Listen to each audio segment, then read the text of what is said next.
And my wife and I working together now, I don't get to be the boss ever at home or at work, which is great because I just do what I'm told.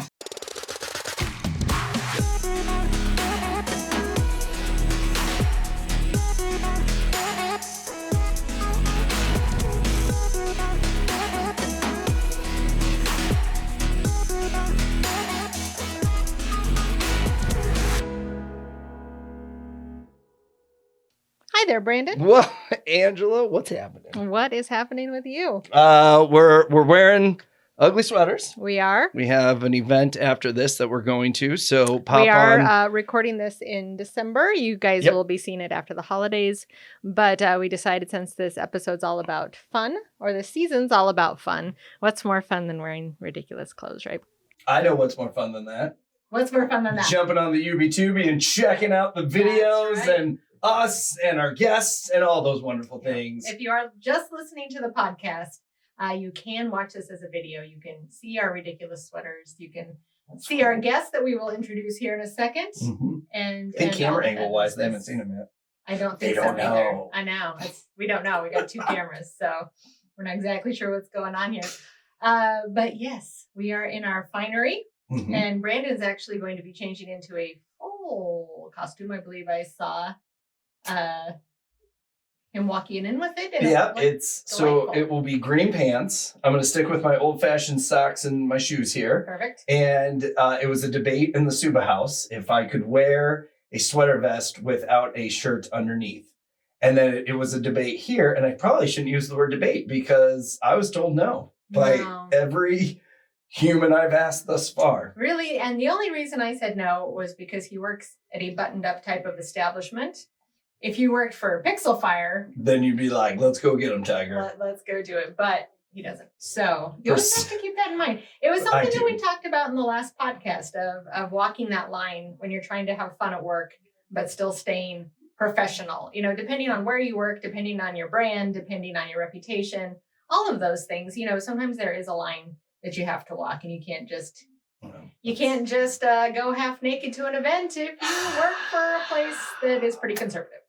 Unfortunately, I shaved my armpits. I mean, I'm my back. I'm ready for it, but I respect everybody's advice as I normally don't take it. But I think for this event, I think we were right on this one. Well, everybody's face when I threw it out there kind of answered that it's the worst idea I've had. 2023. I don't think it's the worst idea. Maybe middle. This year, I think it is probably one of the best.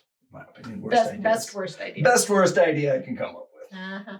So we are still talking about having fun, and we are talking about our fanatics of fun that have been so wonderful to do all of these challenges with us. So we're really excited to have our second ever guest on the podcast. Chris Bober was introduced in our second podcast of the season where we introduced our fanatics of fun. So we talked a little bit about him, but Chris is very comfortable in front of the camera, so I'm going to let him introduce himself.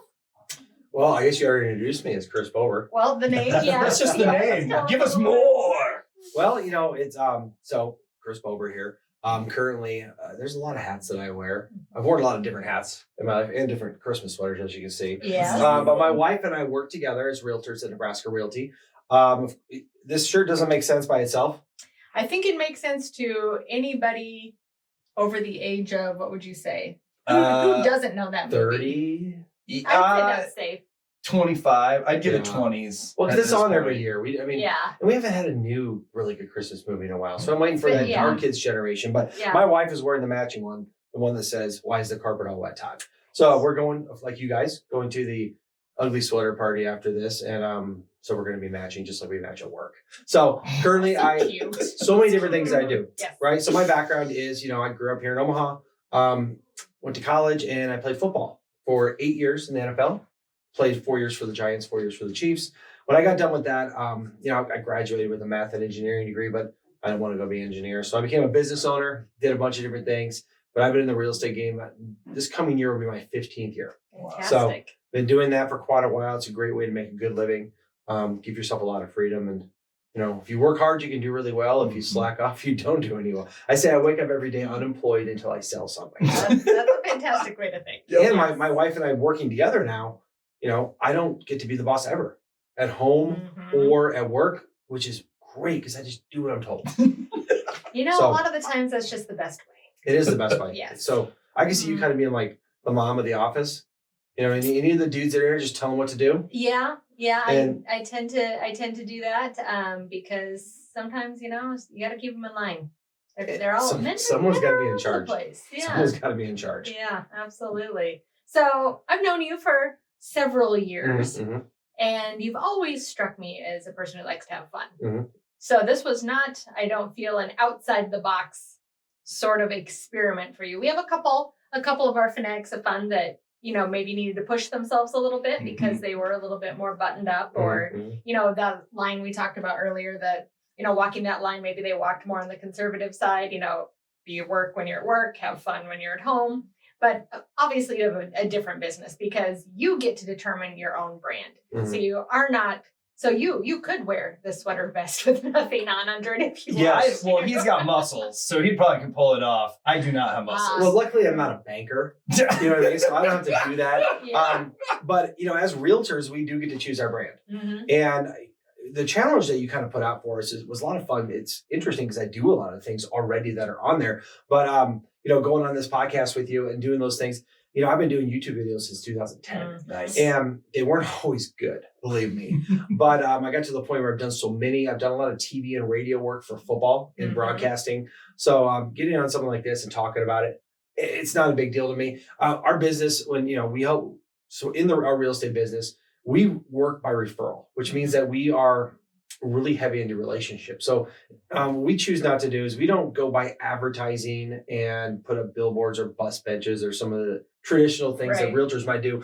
What we do is we pour ourselves into our clients, our friends, our family, our best referral sources. And we have parties, we go see them, we do pop buys. And we also do, me especially, I do a lot of social media videos, like instructional videos. And I think I do pretty well with it, mostly because I'm not trying to sell. You know what I mean? I'm just trying to showcase kind of our expertise and what we do and then be able to answer questions. And what I say is when the time comes for someone that they want to choose who they're going to hire to help them buy or sell real estate, well, they've seen enough of my stuff out there to know, like, and trust me and our brand and what we do. So that's kind of how we approach it. And it's fun. You do a great job because, this podcast is all about engagement equity. Even though we're going more on fun this season, it's still engagement equity is the backbone of everything.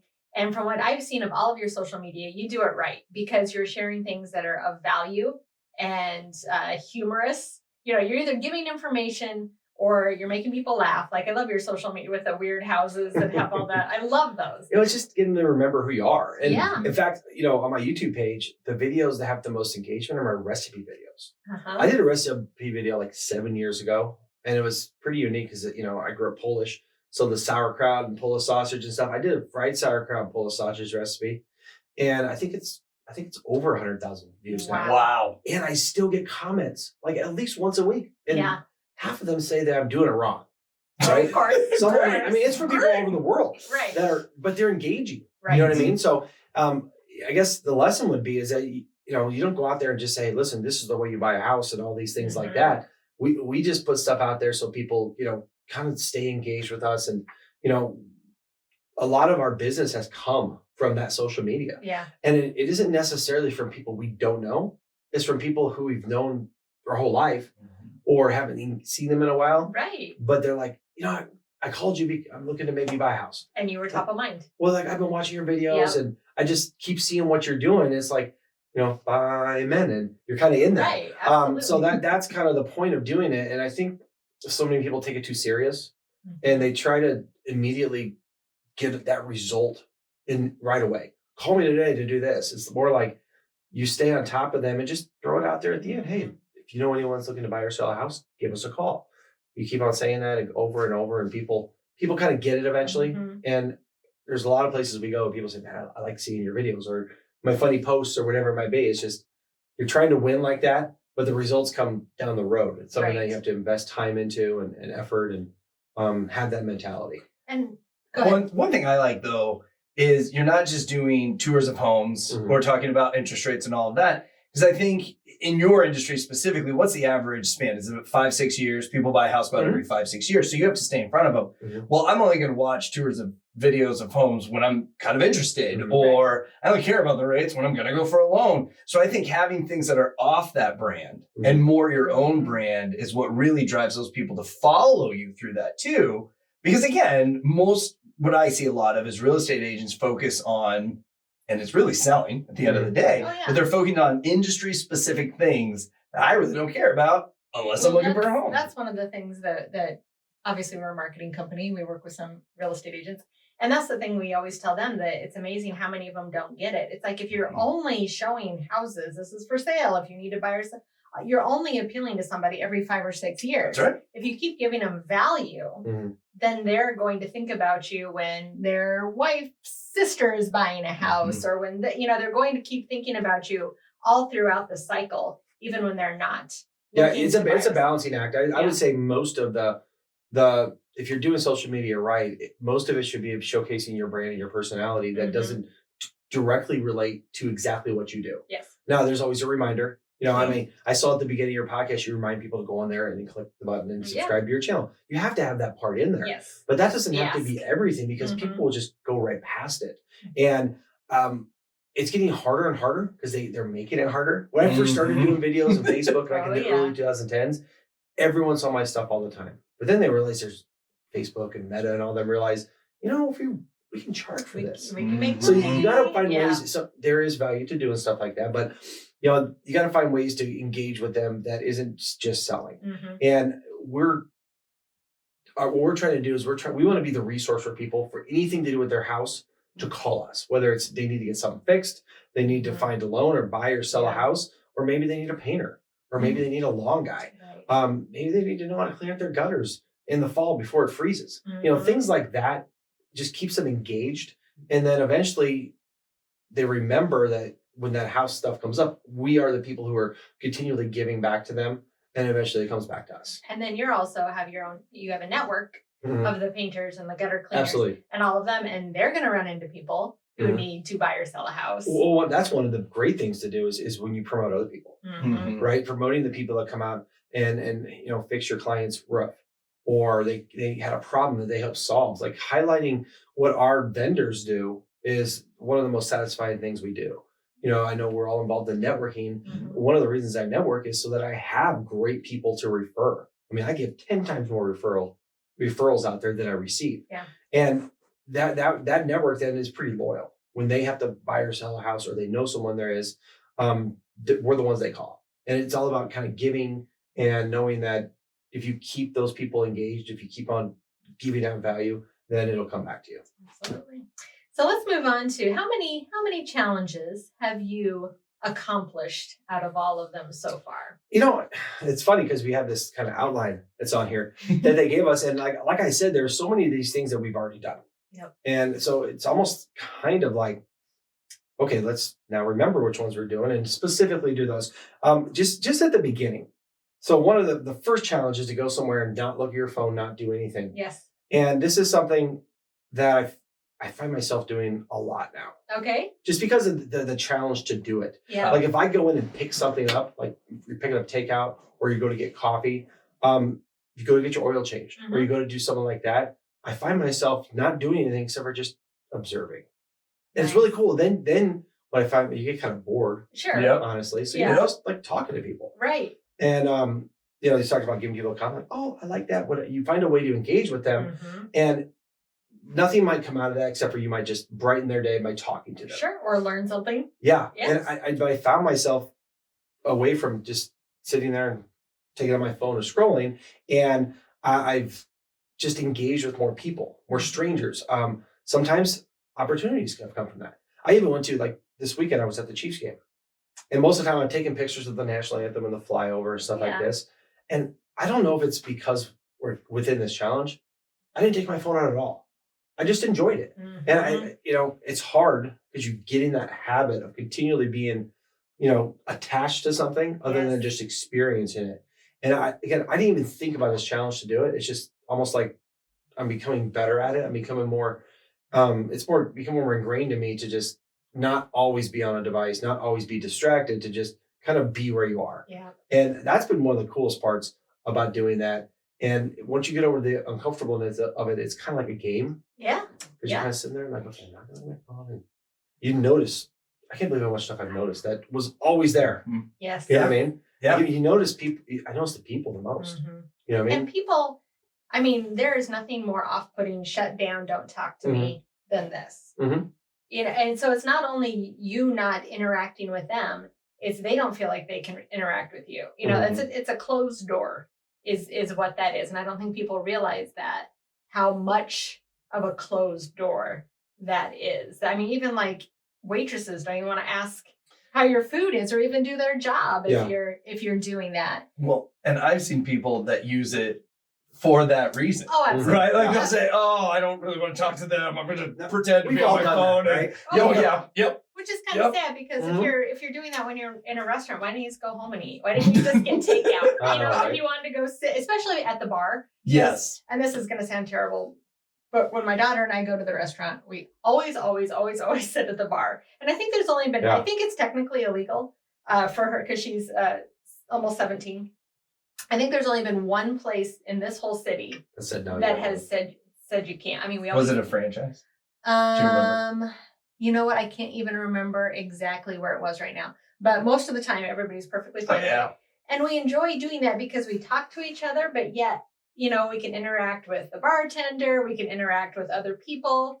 And we just did that last week. We went to that new Ancho and Agave in Village Point. Is it good? Amazing. Yeah. Okay. I've been wanting to go. Yes, definitely go check it out.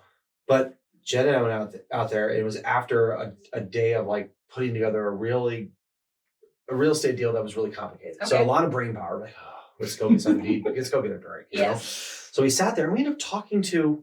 We had learned all about the bartender, their life. She's in college. She's working there. Where she came from. I find myself since it's challenges. I'll do that. You know, I'll do that as I'm waiting for my coffee at Scooters. Yeah. You know, sit there and I'll make a comment about something they're doing, and you end up engaging with them. And it isn't like I get necessarily anything out of it other than just like human interaction. And it kind of like energizes you to do that.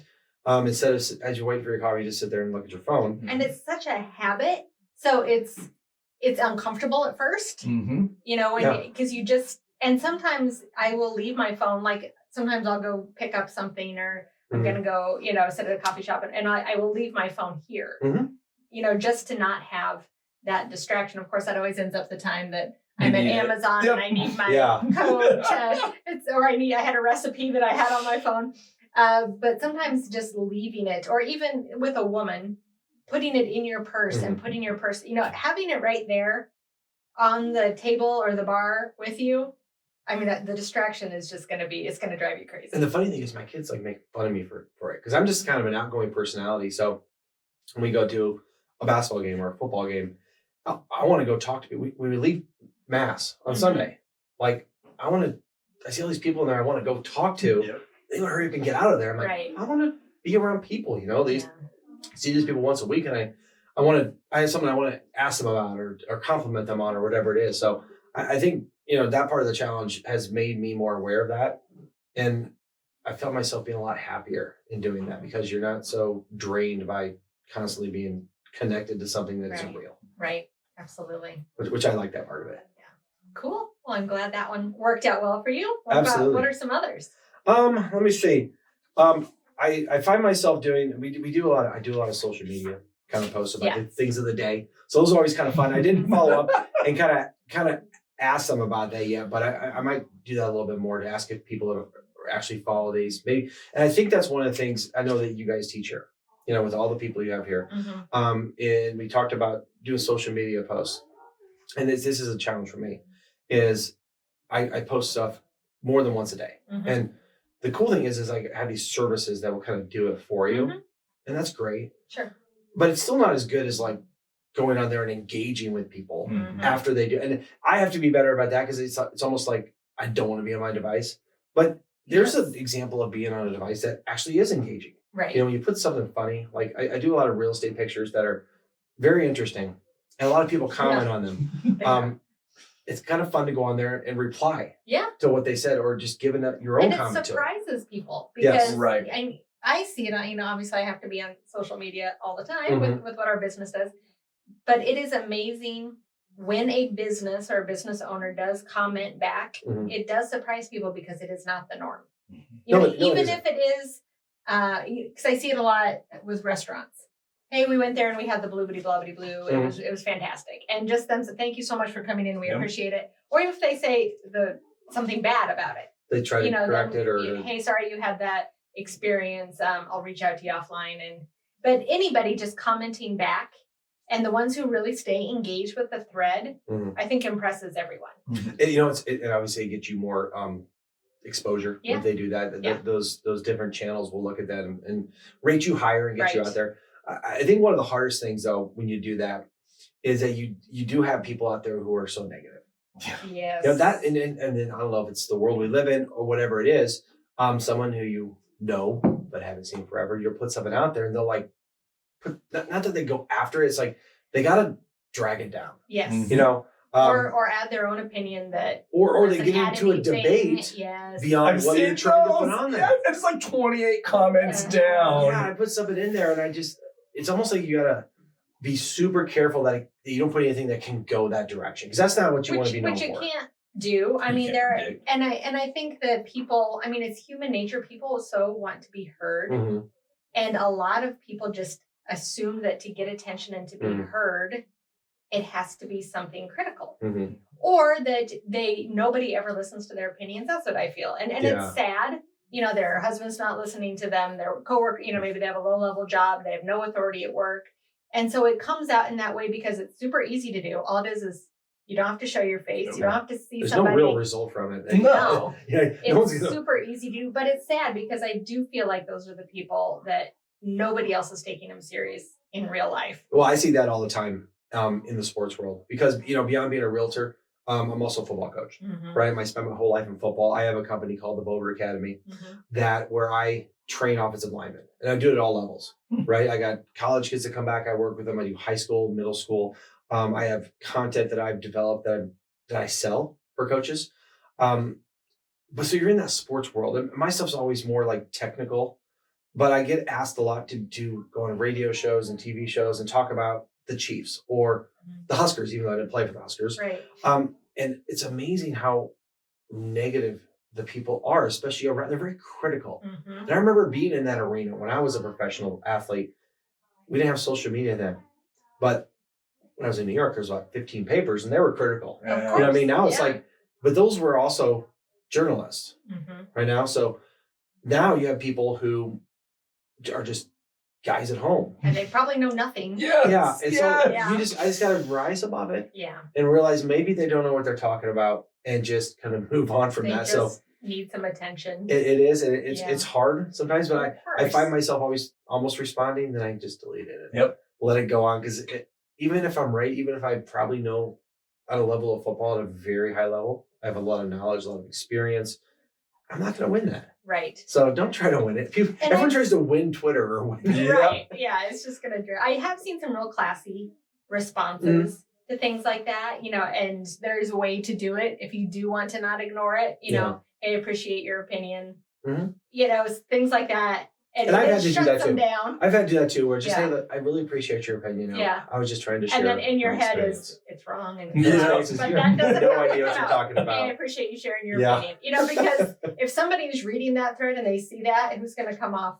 As the classy good person, and who's going to come off as the dumbass? But sports is one of the worst ones. Yeah. Anything to do with sports, people are so passionate about it, and they know things. Well, but they also don't understand. Like, went to the game last week and the Chiefs lost. And it's like, are you so upset? I'm like, that was my job. Yeah. But I mean, it's your passion. You spend so much. It's like, it means less to me because I got paid to do it. It was my job to do it. I'm an alum. I'm going to be there whether they win or lose.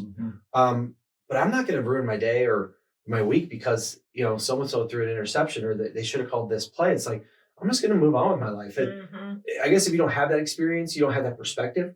Right. So that's where it's a little bit different. But they get very emotional on there, and I just stay away from it. Yeah. I've had posts where people I put something about because there's a tax exemption or something for real estate. Mm-hmm. And so it went down this thread, and these people were like basically arguing on Facebook about the politicians and self-employment tax and whatever it was. And I felt like going there and said, guys, if you want to argue, take it somewhere else. Yeah. You know what I mean? That's not what this is about. I just wanted you guys to know that there's an upcoming rule that might change your home ownership. Yeah. I'm not getting into a political debate. Yeah. You know, I don't want anything to do with that. Arguing is just, it fulfills obviously a human need. I mean, there's no winners on there though. No, there never is. And I don't think anybody goes on there, you know, with an agenda. You know, they're just angry, or they're, again, want to be heard, or want to be an authority in something, or want to be right about something.